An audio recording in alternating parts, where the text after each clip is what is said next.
खुलुमबाय दिनै हरनि समाव हरखाबैहाय फैया सानब्लाबो गोबां खोथाखौ साननानैहाय जिहेतु दा नोंथांमोनाबो बिराद बिग कनफिउजनाव दं खोमा आरो बे कनफिउजनखौ क्लियार खालामनो थाखाय नङा आं माखासे गुरुत्वपूर्ण खोथा जाय दा जोंनि गेजेराव सोलिगासिनो दङ स्पेशली बर' हारिनि गेजेरावहाय आं बेखौ क्लियार खालामनो थाखाय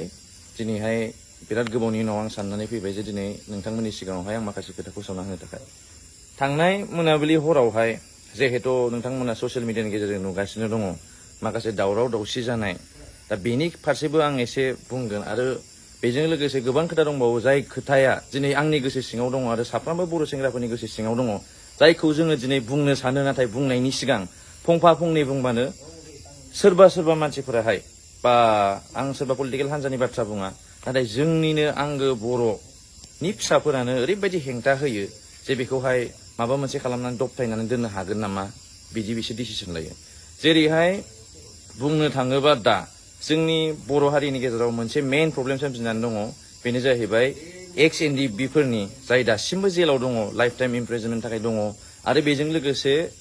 रिहेबिलिटेसन जाय मार्टियार्स एनडिएफबिफोर दङ बिसोरनि रिहेबिलिटेसनखौ माखासे फेमिलिफोरा मोनजोबाखै सोरनाबा पुलिस भेरिफिकेसन जायाखै आरो सोरनाबा प्रपार डकुमेन्टस गैया बेनि थाखाय गोबां मिस आउट जालांनानै दङ दा बेफोर गासिबो खोथाखौ लाजोबनानैहाय थांनाय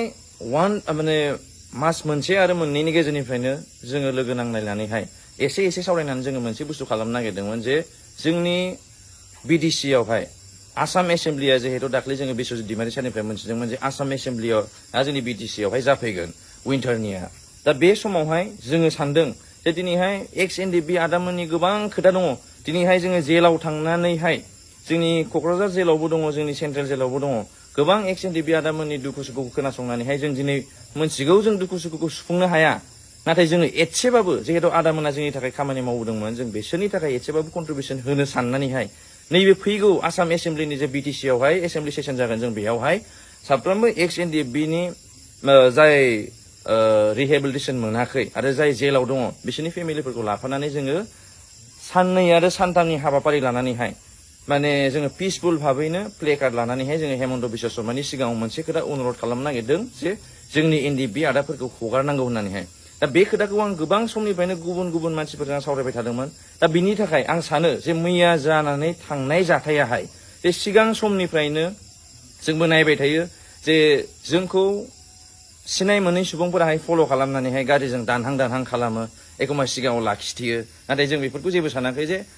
थैस' थांस' अरायबो बर' हारिनि थाखाय मावबाय थागोन होननानैसो जों दिनै ओंखारदों आरो बर' सेंग्रा हिसाबैहाय जेरै जोंनि गोदोनि बिर जोहोलाव आदामोन दङ जेरै जोंनि रन्जन दैमारि सारमोन बायदि दङ जों बिसोरबायदि समान कन्ट्रिबिउसन होनो हायाब्लाबो एसेबाबो दानि आदामोननि जे प्रब्लेमफोरखौ सलिउसन होनो हागोन नामा साननानै जों बेखौ मावनो आखायाव लादोंमोन नाथाय बेखौहाय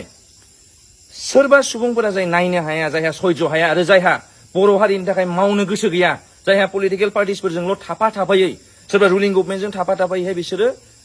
एसे एनै थाखा आरजिनानैहाय जोंनि बर' हारिनि कन्ट्रिबिउसनखौ बावलांनो नाजागासिनो दङ दा बेखायनो मैया मोनाबिलि समावहाय जोङो मोनसे रेस्टुरेन्टआव थांदोंमोन बे रेस्टुरेन्टआवहाय जोङो जाग्रा जानानैहाय 9:40 जाबायमोन जाग्रा जानाय समावहाय जोङो जाग्रा जाखांनानै जेब्ला बिल होयो जों जास्ट रेस्टुरेन्ट मालिकखौ खनसेल' रिकुवेस्ट खालामदों आदा हायोबा नोंथाङा जोंनो बिल प्रभाइड खालामनांगौ मानो होनबा दा जोंनि स्पेसियेलि क'क्राझारनि दखानफोरावहाय माने एमाउन्टफोराहाय जे प्राइसनि एमाउन्ट बिसोर बिराद हाइ जाहैबाय दा ओंखायनो गोबां स्टुडेन्ट जोंनि क'क्राझाराव फरायफैयो दा बिसोरनि थाखाय जों सानदोंमोन जाहाथे माखासे बिलफोरा जाहाथे रिटेन बिल जायो जुदि कलेजनि सात्र जाफैदोंबा जाहाथे गाबोन समफोर बिसोर कलेजाव साबमिट हैनांनाय अफिसियेलि खामानिफोरनि थाखाय दा बेखौसो जों बुजायनो थाखाय मालिकखौ बुंदोंमोन जे आदाया हायोबा सिल आरो स्लिप हरनाय बेब'स्थाखौ ला होननानैहाय दा बेयावनो बिभिन्न खोथा ओंखारदों जेरै दहाय जोंबो मिन्थिगौ जे सासे आदा इउटुबारानो थांदों माखासे खोथाखौ सोंहैदों आदा नों सोंहैदों जेबो मिस्टेक जायाखै नाथाय आं बेखौबो रिकुवेस्ट खालामगोन आदाया आंनावबो सोंफै जे रिसेन्टलि दहाय सानावसो जोंबो नुनो मोनदों जे बै दखानावहाय सासे दखानदार आदा दङ बेनिबो स्टेटमेन्टखौ जों नुनो मोनदों आदानि स्टेटमेन्टखौ नोंसोर खोनासं आरो मोजाङै बुजि आं बारा गोथौयै बुंनो साना दिनैहाय जोङो एसे एनै माने बुजिनो हानाय मडार्नाइजेसनजोंबो जाजोब्बाय बुंफ्लानाय बाथ्रा आरो जे सैथो बाथ्रा बुंनाय नोंथांमोनाबो हमनो हायो जे आदानि स्टेटमेन्ट होनाय दखानदारनि स्टेटमेन्टखौ खनसे खोनासं आरो बै गथ'खौ जे जबरदस्ति बुंहोदों सोबादों होननानैहाय रेस्टुरेन्ट मालिक आदाया बुंदों जे आङो मैया मोनायाव सोंदोंमोन नाथाय गथ'आ खोन्थायाखै आंनो दहाय फुङावसो सोबादों होननानै खोन्थादों बेफोरो एक्चुअलि रियेलावनो सोबा मारनाय ना बे मेकिं बानायनाय नोंथांमोना सान जुदि सोबा मारदोंबा दिनै मानोहाय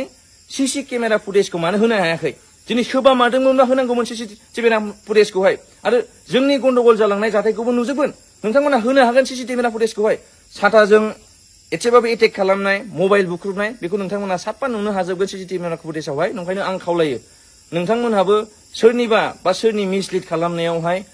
नंखाय बाथ्राखौ खोनासंनानै नोंथांमोनाबो जाहाथे मिसलिड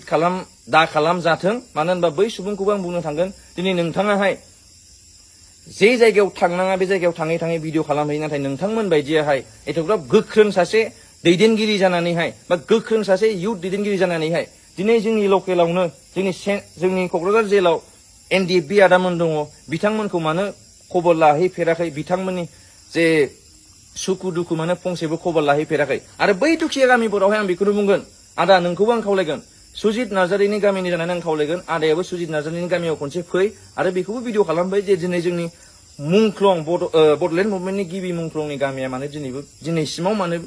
एसेबां गोग्लैसोनानै दङ लामा सामानि खोथायावल' आं बुंदों न' बांनि खोथायाव बुङाखै आंखौ जे साथाजों बेयावहाय मेगनाव थुदोंमोन नाथाय मेगनाव नाङाखै भाग्यभाल आंना नैबे खाफाला जिजोबनानै दङ आंना आथिङा लोरिनानै दङ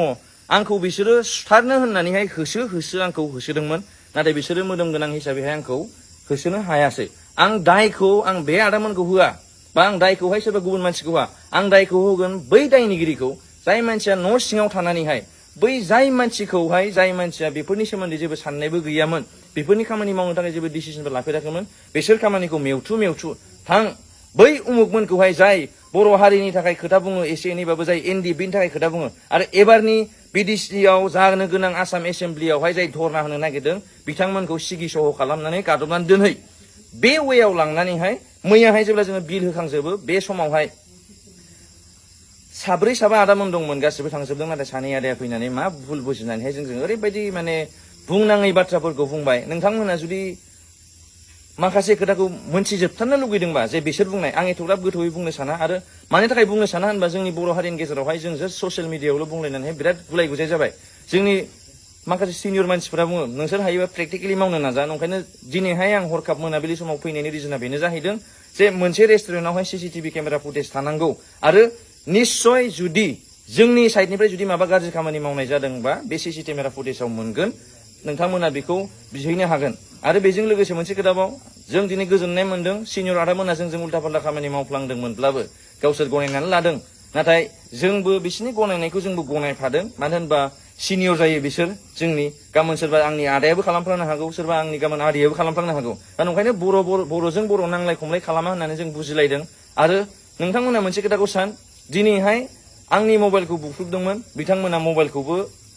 होफिनबाय खतिपुरन हिसाबैहाय बायनानै होफिनबाय बिनि थाखाय जोबोद धन्यबादसो जासिहरगोन आङो आरो जाय आंनि लोगोनि गारिखौबो खुबैख्रुबनाय जादोंमोन बिनि जे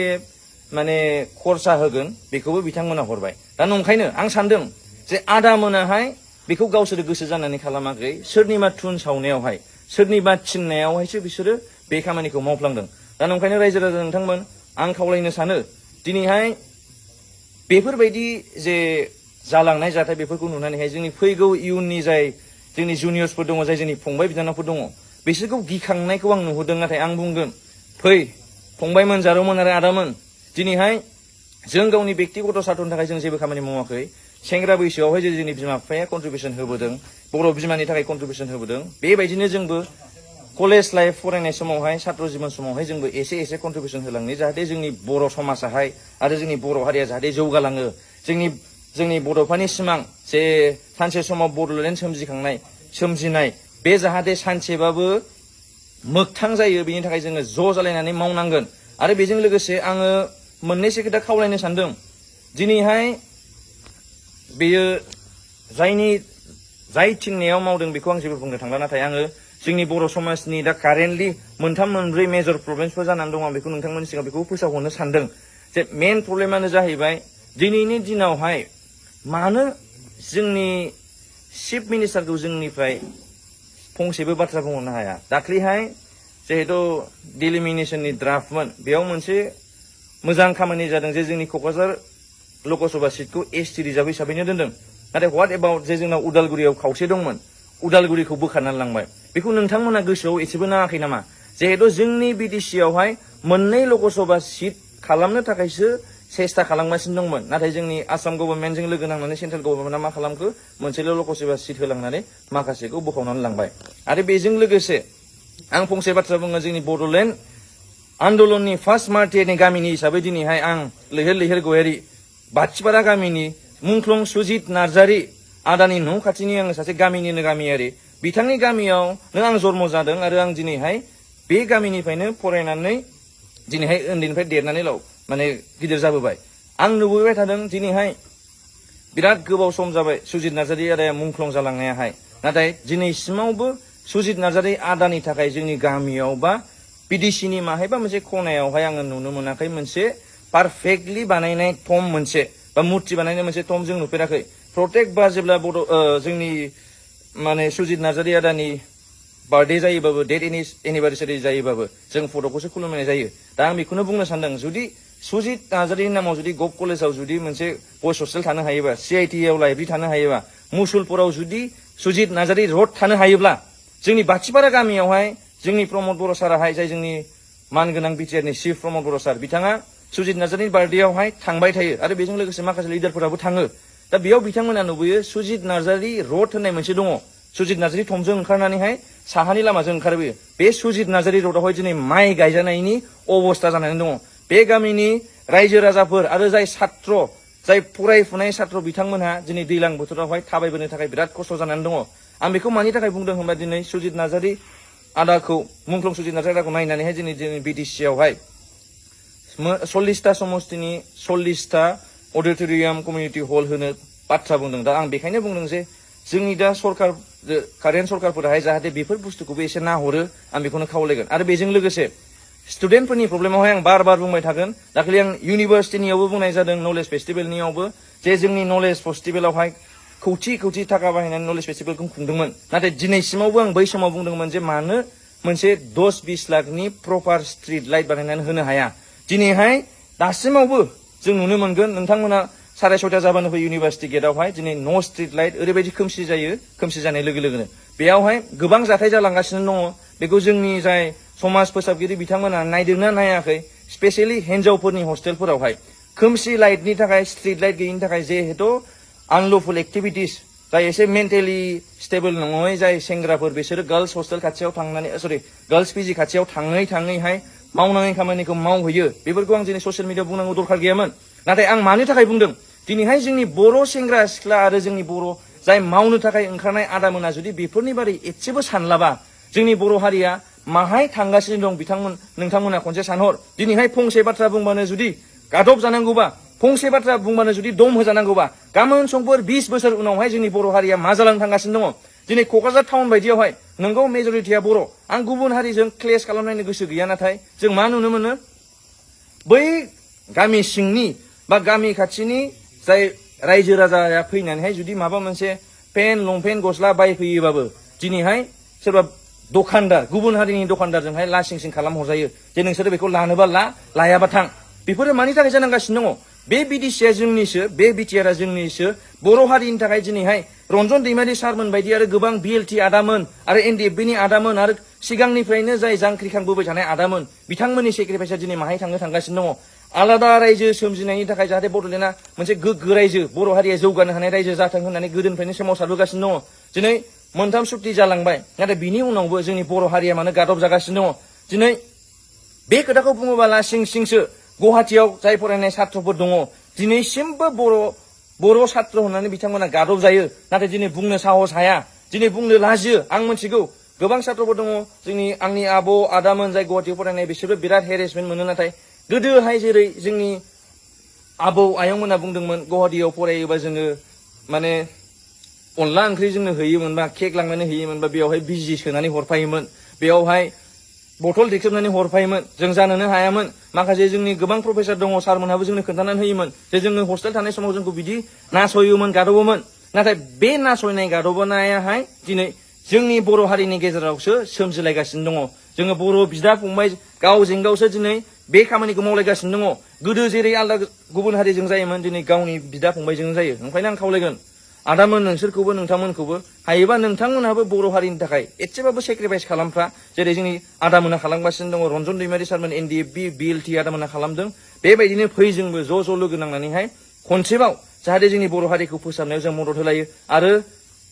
गोबां समनिफ्रायनो जों बुंबाय थानो सानदोंमोन गोबां ड्राग्सनि साप्लाइ जोंनि क'क्राझाराव जागासिनो दङ जों नुनो मोनो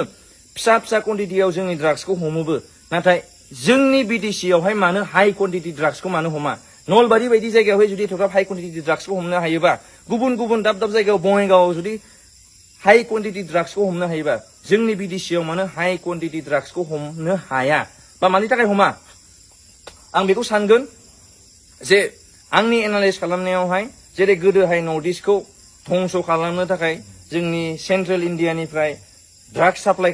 जाय हरोमोन इन्टारनेसनेल बर्डारफोरनिफ्राय बेखौ मालाबाबो हमफेराखै नर्थ इस्टनि मानसि ट्राइबेल मानसिया धंस जाजोबनांगौ होननानैहाय ड्राग्स जाहो जाहो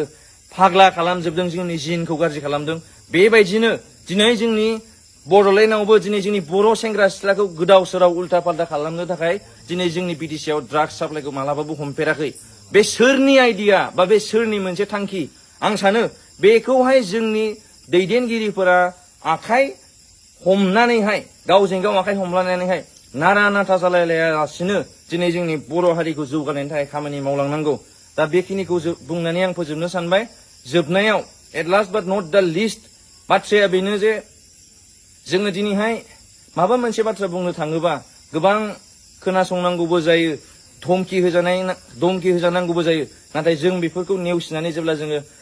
गावनि सार्थखौ दसे दोनथ'नानै हारिनि थाखाय मावलांगोन आं सानो बर' हारिया सानसे समावबो जौगाहैगोन आरो आं खावलायो जाहाथे बयबो नोंथांमोनहाबो ज' ज'यैनो बे खामानिखौ मावलायगोन आं बेखौनो आसा थिबाय